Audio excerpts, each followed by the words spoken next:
வாங்க இன்றைக்கி வடகம் துவையல் எப்படி அரைக்கணும்னு பார்க்க போகிறோம். அதை கண்டிப்பாக நீங்கள் அரைச்சி சாப்பிடும்போது எப்பவும் சாப்பிட்றத விட கண்டிப்பாக ஒரு பிடி சாதமாவது கூட தான் சாப்பிடுவீங்க. ட்ரை பண்ணி பாருங்கள். அது தேவையான பொருட்கள்னு பார்த்துட்டா வடகம் கொஞ்சமாக எடுத்துக்குவோம். ஒரு அரை மூடி அளவு தேங்காய், ஒரு 5-6 வரமிளகாய், ஒரு சின்ன நெல்லிக்காய் சைஸ் அளவு புளி. ஃபஸ்ட்டு பேனில் எண்ணெய் ஊற்றிட்டு அந்த வடகத்தை தான் ஃபஸ்ட்டு நம்ம பொரிக்கணும்.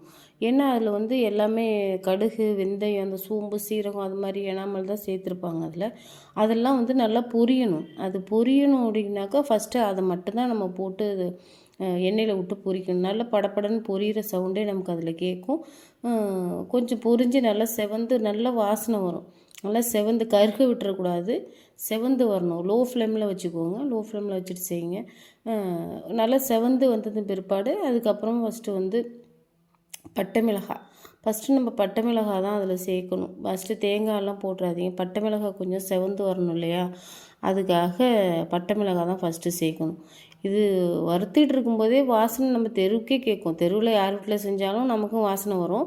நம்ம வீட்டில் செய்கிறப்ப தெருவுக்கே தெரிஞ்சு போடும், இன்றைக்கி உங்கள் வீட்டில் வடகம் துவையல் தான் அரைக்கிறாங்க. ஏன்னா அந்தளவுக்கு மணமாக இருக்கும். அரைச்சவங்களுக்கு தெரியும், அரைக்காதவங்க கண்டிப்பாக ட்ரை பண்ணி பாருங்கள். இந்த வடகம் வந்து நம்ம துவையல் அரைக்க மட்டும் பயன்படுத்துகிற ஒரு பொருள் கிடையாது. இது குழம்பு தாளிக்குது, புளிக்குழம்பு, வத்தக்குழம்பு, மீன் குழம்பு அதெல்லாம் தாளிக்கிறதுக்கும் கண்டிப்பாக பயன்படுத்தலாம்.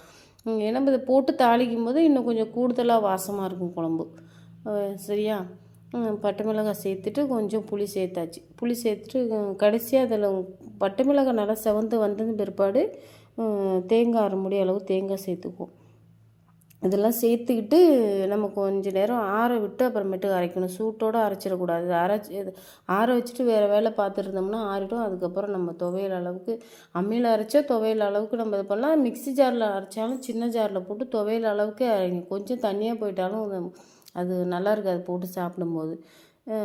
நம்ம வந்து இது துவையல சாதத்தில் தான் போட்டு சாப்பிட்ணுமா அப்படிங்கிறதெல்லாம் ஒன்றும் கிடையாது.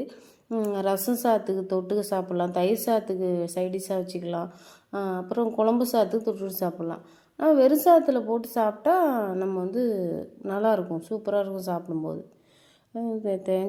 தேங்காய் போட்டோன்னா அந்த இதெல்லாம் சேர்ந்து தேங்காயோட கலரே மாறிட்டு பார்த்திங்களா, அந்த வடகத்தோட இதெல்லாம் சேர்ந்துட்டு நல்லா இது பண்ணும்போது வதக்கும் போதே நமக்கு அந்த ஒரு வாசனை அப்படியே நாக்கில் எச்சி ஊற ஆரம்பிச்சிடும், அந்தளவுக்கு இருக்கும்.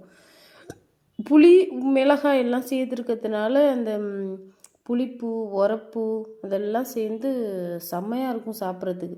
நீ சாப்பிடும்போது தான் சொன்னல, சாப்பிடும்போது கண்டிப்பாக வந்து ஒரு பொடி அளவு சாதம் கூடவே தான் சாப்பிடுவீங்க. சாப்பிட்டு நீங்கள் ட்ரை பண்ணி பார்த்துட்டு சாப்பிட்டுட்டு எப்படி இருக்குன்னு எனக்கு கமெண்ட் பண்ணுங்கள். பிடிச்சிருந்தால் லைக் பண்ணுங்கள், சப்ஸ்கிரைப் பண்ணுங்கள். தேங்க்யூ. நான் கொஞ்சமாக தான் சாப்பிட்ருக்கேன். கொஞ்சமாக சாப்பிடும்போது நானே வீடியோ எடுத்துகிட்டு நானே இது பண்ணுறேன்னா, அதனால் எனக்கு எதுக்கு வச்சு இது பண்ண முடியல. யாரும் இல்லை வீட்டில். ஸ்கூலில் அனுப்பி விட்டேன். பசங்க ஸ்கூல் போயிட்டாங்க, வீட்டுக்காரர் வேலைக்கு போயிட்டார். அதனால் வந்துட்டு நானே இது பண்ணதுனால சாப்பாடு மட்டும்தான் தெரியுது. ஓகேவா? ஓகே, தேங்க்ஸ் ஃபார் வாட்சிங்.